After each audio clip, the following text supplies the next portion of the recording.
how many snaps did they run in the 14 personnel? That's only for us. 100% of the snaps.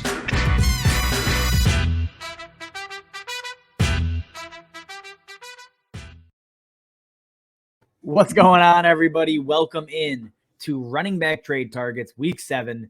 This is 14P Fantasy. I am your host, Justin Wright. As almost always, I am joined by Marco. What's going on, man? Not too much.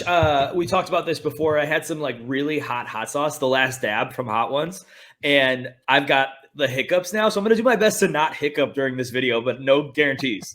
That's just quality content. Exactly. So we got 4 running backs here, 2 to trade for, 2 to trade away. Let's just get into it. And I think at this point, I mean, we understand how schedules are going to shake out, barring major defensive injuries. Right. So a lot of this is schedule based. There's no one really on in fantasy right now that you can look at and say he's a sleeper. Nobody knows about him. So everything you're going to hear is mainly schedule based. So let's get into it. And a lot of people are probably thinking running backs trading away. I have none. Who am I going to trade away? But there are some out there worth doing. Yeah, exactly. So number 1 on our list, it's Elijah Mitchell, and he's someone you should be trading for. I mean, I think we know at this point it's not Trey Sermon. Elijah Mitchell came back. Trey Sermon was irrelevant. You can drop Trey Sermon. But why Elijah Mitchell is so enticing is, 1, Jeff Wilson is still several weeks away. They were hoping late November, which means if he comes back late November, a couple more weeks to get him ramped up and back into the flow of it, you're going to have Elijah Mitchell for the majority of the year. And while the couple of games coming up here are gross, it's the back half of the schedule, right, Marco, that is just so unbelievably enticing. Oh, I mean, from week 11 to week 17, because that's what you should be playing in fantasy. You shouldn't be playing week 18. So week 11 to 17, he could be an absolute home run. A lot of people are, oh, why did I spend the fab on him? And you've probably held on to him because you did spend a lot of fab to get him. But it hasn't been able to pay off because he was dinged up, a bye week, of course. But now the bye's behind him, which is another plus for his schedule. He gets the first bye out of the way, which is pretty great. And then, like I said, week 11, he's got Jacksonville. Then he's got Minnesota, Seattle, Cincinnati, Atlanta, Tennessee, and Houston. So, I mean, Elijah Mitchell, even with Jeff Wilson coming back, he's going to see a majority of the touches here. You want Elijah Mitchell. Exactly. So, as always with these videos, I'm going to throw out some names you would or would not trade Elijah Mitchell for. Yep. Marvin Jones. Would you give up Marvin Jones to get Elijah Mitchell? This one's tough. I had to officially apologize. I was wrong on Marvin Jones on Twitter the other day. Who was right? I don't know. Was it me? It was probably me. Dumb people. But anyways, I actually would be okay trading Marvin Jones. And here's the thing. I think Marvin Jones probably will outproduce Elijah Mitchell or be really close. They'll be very similar. But the odds are Marvin Jones is like your wide receiver 3, 4, 5, where the running back landscape, we just talked about it, is completely wasted right now. It's a wasteland. So Elijah Mitchell for Marvin Jones, you might be paying a little bit more than you need to, but if you're desperate at running back, I think he could be a steal for your team. Yep. No, I agree. So I want Marvin Jones here. But again, if it's team specific, if you need running backs, it may be a deal you have to make. Last one here. If you lost McCaffrey, if you lost, Antonio Gibson potentially, all the other running backs that have been injured, I think a Mitchell could be a nice fill-in. So absolutely. So what about Jacoby Myers? This one I think is fairly easy because I think Myers is a step down from Marvin Jones. And if again we're on the fence on Marvin Jones for Mitchell, I think for sure I'll flip Jacoby Myers for someone like Elijah Mitchell. Yeah, I'm with you. Jacoby Myers is not doing the one thing Marvin Jones is, which is scoring touchdowns. And that was the only reason you probably would be hesitant with Marvin Jones. So you're not hesitant with Jacoby Myers. Go ahead and make that deal. Yep, I'm with you. All right, number 2 on the list, it's Josh Jacobs, and he's an interesting one. So if you are, 4-2, 5-1, 6-0, you're already probably looking towards the playoffs. Trade Josh Jacobs. Because what he sees in the playoffs is disgusting. It's Cleveland, Denver, Indy. Yep. Those are all basically bottom 5 matchups for running backs. And he's super inefficient as a running back. I mean, he just is. His 4 games, his season high is 53 yards. So that's the bad. But Marco, if you're what are you doing with him if you're 1-5, heaven forbid, or 2 for 2 and 4, something like that. Yeah. So in that case, this is a time to go ahead and buy him because there might be a contender like we just talked about that's looking at his playoff schedule and how inefficient he really has been. And like, okay, I got to try to sell this guy. There's probably teams in my league that need running back. And if you're one of those teams who hasn't had a great start and you need running back, his schedule coming up is really, really nice. Obviously, he's got a bye week coming up, but outside of that bye week, his schedule is looking pretty quality for running backs. I would say he's probably in the top half of the league of running back schedules coming up before the playoffs. Easily. So exactly. So, I mean, he's not getting all the work you were hoping for, but I think he could win you some weeks, especially if you've lost a running back. Exactly, yeah. And when we're talking about the schedule again, you can see Philly, you get the Giants, you get Kansas City twice, Washington, Cincy, and Dallas. Those are all plus matchups for Josh Jacobs. And again, I get the playoff schedule will suck for you, but you have to make the playoffs for that to even matter. So this is where you have to start kind of making some decisions and going, okay, down the road, it may not be ideal, but you just have to get to the playoffs. And I mean, if you're sitting at 500 or worse, you need a playmaker, and he's going to, with his schedule, probably be exactly that. I'll just say now, this week against Philly, he's a top 12 running back, most likely. Philly cannot stop anybody on the ground. So I guess with trades, ideally, you'd get a running back for Josh Jacobs. You probably don't have, 5 starters. But if you were just going for a wide receiver, would you trade him away to get someone back like Brandon Cooks? Or vice versa?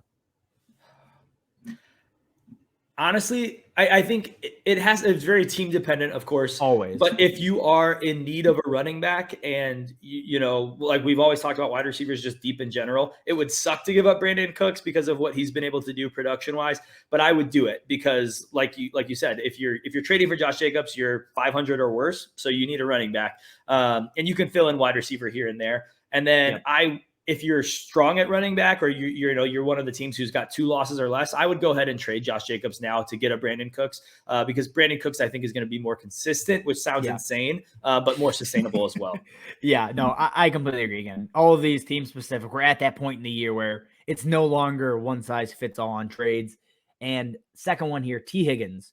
To me, this is easy. I want Josh Jacobs, I think, over T. Higgins. T. Higgins is interesting and he's good, but he's not Jamar Chase, and that's the worst quality about him. Like that is the only knock on T. Higgins. Is I don't care what situation I'm in, I'll flip T. Higgins for Josh Jacobs. I'm 100% with you. T. Higgins is a phenomenal player. I think he's a great wide receiver, but he's not Jamar Chase. He's not doing what Chase is doing right now, and he doesn't have that chemistry yet. Yep, exactly. So moving on here, and this is another one where if you're winning, the rules are different than if you're a losing team currently. It's David Montgomery. And I get it. He's hurt. He's probably going to miss another, 2 to 3 games most likely. But if you're a contending team and you're 5-1, 6-0, go trade for David Montgomery. It is the schedule. And again, we're going to talk about it in every video the rest of the season. The schedule for the Bears, specifically David Montgomery, is the best in the league. It cannot be touched. Yep. I mean, the same reason you wanted him at the end of last year is the same reason you want him at the end of this year. Whenever he comes back, he's going to be a beast. I think Khalil Herbert will be a little bit more of a factor because he's shown he can do it, but I'm not worried about David Montgomery. Exactly. I mean, when you look at the end of the year, you get Detroit, you get Arizona, you get Green Bay, Minnesota, Seattle, and the Giants. It's going to be, like you said, it's 2020 2.0. That's literally what we're going to see. Yep. And on the flip side, if you're losing, you probably got to trade him because you're not going to have him for another 3 to 4 weeks, and you got to make the playoffs. Yeah, unless you have Khalil Herbert, you got to trade him. Exactly. So let's say, Marco, you're 5-1. Are you trading Darrell Williams and, say, Jacoby Myers to go and get David Montgomery? Is that too expensive? No, honestly, that's not even a second thought. Like, if I was the person getting David Montgomery, done. Instant. Easy. Okay. I'm with you. And then second one here, would you flip Javonte Williams for David Montgomery straight up? Oh, man, that knowing sucks. Like Javonte's going to come on. Hopefully, we've been saying it for weeks. Hopefully come on in the second half of the year. That one sucks because Javonte also has a really good schedule, but I think if I've got 1 loss right now, 1 loss or less, or even 2 losses or less, I think I'm going to do it. And it sucks to do it because I really believe in him, but I think I am. Okay, I hear you. And all right, so we got one more guy left on our list. Are you making that trade? I don't want to answer. Yeah, I will. I'll take Dave Montgomery. So you weren't going to say anything. So we got Zack Moss here, who has been shockingly effective. And right now we're recording this. It's the middle of the third quarter in the Monday night game, and Zack Moss has been terrible. So this holds a little bit less weight. But he is who we thought he is. I mean, he's got 5 carries for 11 yards, so it's exactly who we thought he was. Yep. I am trading Zack Moss away. I don't care about the upcoming schedule. Again, we see he has the bye in week 7. He has Miami, then Jacksonville, then the Jets. 3 great games. Maybe hold him, for a week or 2. That's fine. But after that, it is one of the worst schedules I've ever seen for a running back. I mean, there's one matchup against a team in the top 15 against running backs after week 10 for him. Not a single plus matchup. So get rid of him now on the back of, a string of good games, and someone's going to think they're buying low on him. Yep. And they're going to be left holding the bag come, week 10 on. Oh, yeah. I completely agree. I don't have anything to add. Yeah, get rid of Zack Moss. You shouldn't have him on your team, so go ahead and get rid of him. All right. So who would you trade him for here? If you're not running back starved, if you have depth and you can trade him away, would you trade him for Jerry Jeudy, who looks like he'll be back in week 8? Yeah, I think as long as Jeudy comes back by week 9, I would even say I would be willing to push it out one more week than that. As long as you think Jerry Jeudy's going to come back by week 9, I'm okay trading away Zack Moss. Yep. No, I'll do the same thing. And then Henry Ruggs or Zack Moss. Man, so here's the thing. Henry Ruggs, obviously he's the big play. He's big play dependent. He's touchdown dependent a little bit. Yeah. But his schedule coming up is so good. I would 100% trade Zack Moss for Henry Ruggs. I'm pulling it up really quick because you guys just got to see this. So good preparation. Well, I looked at it earlier. So he's got Philly in week 7, which is, a little bit hit or miss. And he's got a bye week 8. After the bye, he's got the Giants, the Chiefs, the Bengals, the Cowboys, Washington football team, the Chiefs again.